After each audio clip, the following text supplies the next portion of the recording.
Relationships between newlyweds at certain stages could be difficult sometimes, especially when people are struggling with matters of the heart.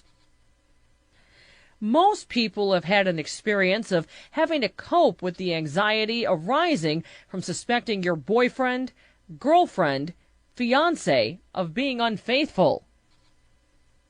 Of course, most of the time it's not the reality, but if these thoughts are not controlled, they might result in overpossessiveness of partners, anxiety, obsessions, etc. Being in a relationship may seem like a bed of roses until, for whatever reason, one gets that gut feeling that he or she can't shake, that something just isn't right. You discover that your spouse is behaving a little bit suspicious, and this is the most challenging part of a relationship because you get this feeling of doubt, which triggers anxiety. Relationships are usually a lot more intricate than we think they are or desire them to be.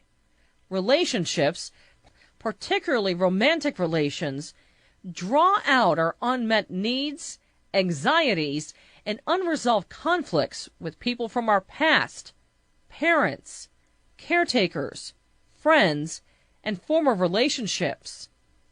The relationship with our partner is impacted by our own personal records, in which case we often react with our lovers as if they were some other person, and quite often this triggers conflict in the relationship.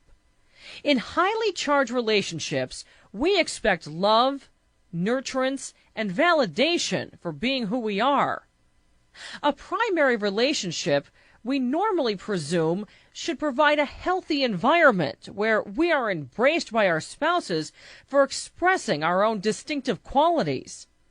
Why is this easy expectation so difficult to attain?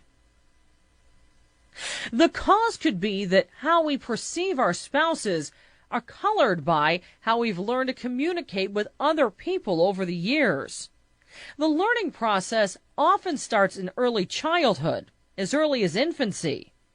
The fact is, our initial attachment to a caretaker, mother, father, or another adult can affect how we deal with people for our entire lifetime. If perhaps our initial experiences, for instance, trained us to have a healthy trust in the world, we are likely to take a trusting mindset towards people all through our lifetime. On the other hand, however, if a kid was certainly not shown love and trust during the early stages of life, it might be an issue as an adult to learn how to experience love. This might involve loving oneself. Toward the root of personal growth, we are exposed to both bad and good memories.